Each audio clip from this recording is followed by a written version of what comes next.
নমস্কার বন্ধুরা, সঙ্গীতা লাইফস্টাইল ব্লগে সবাইকে স্বাগত জানাই। আপনারা সবাই কেমন আছেন?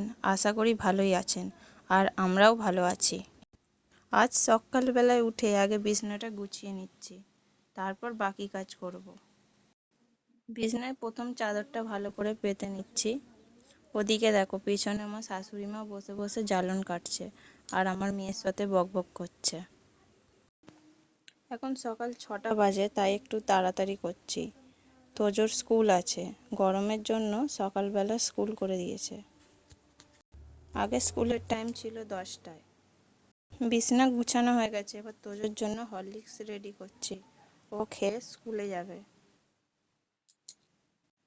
তোজো সকালবেলা হরলিক্সটাই খেতে ভালোবাসে, অন্য কিছু দিলে খেতে চায় না। বলে ঘুম থেকে উঠে আমার কিছু খেতে ভালো লাগে না, হরলিক্স দাও, হরলিক্সই খাবো। হরলিক্সটা ভালো করে গুলে দিচ্ছি, এবার ওকে দিয়ে দেবো। হরলিক্সটা গোলা হয়ে গেলে তিতির জন্য দুধ রেডি করব। তিতিও উঠে পড়েছে, তিতি সকালবেলা দুধ খায়, তাই তিতির জন্য দুধটাও রেডি করে নেব। তারপর আমাদের জন্য চা বসাবো। সকালবেলা চা না খেলে চলে বলুন? এদিকে আমার চা হয়ে এসছে, এবার সবাইকে চা দিয়ে দেব, আর আমার জন্য 1 কাপ চা নিয়ে নেব।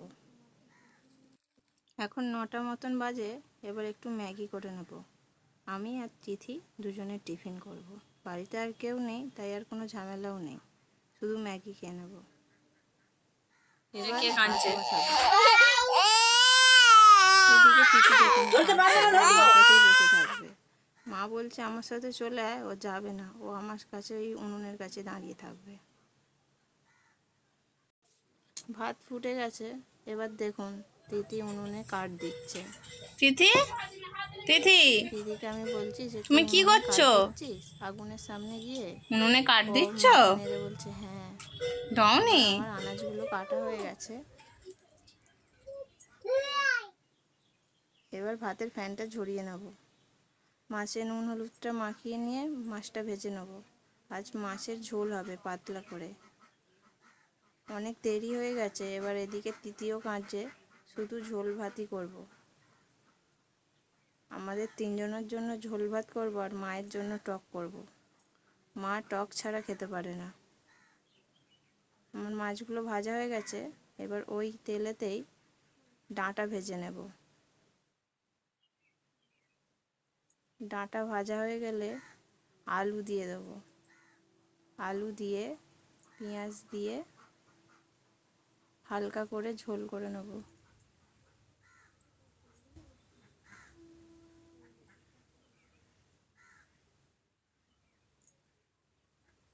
একটা টমেটো দেবো, আর কিছু পরিমাণে কাঁচা লঙ্কা দেব। যেহেতু পাতলা ঝোল হবে, সেই জন্য কাঁচা লঙ্কাই দিলাম। এবার একটু জিরে গুঁড়ো ধনে গুঁড়ো দিয়ে দেবো, দিয়ে জল দিয়ে এবার ফুটিয়ে নেব।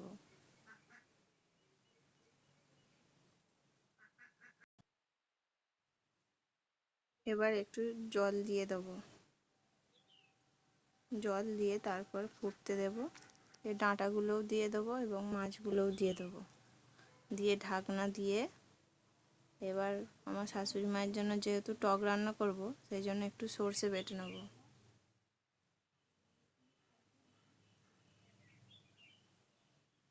সর্ষেটা আমি বেটে দিয়েছি, মা বললো তোকে আর রান্না করতে হবে না, তুই উঠে চলে যা, আমি টকটা রান্না করে নেব। তিথি কাঁদছে, সেই কারণে। দেখুন আমার ঝোলটাও হয়ে গেছে।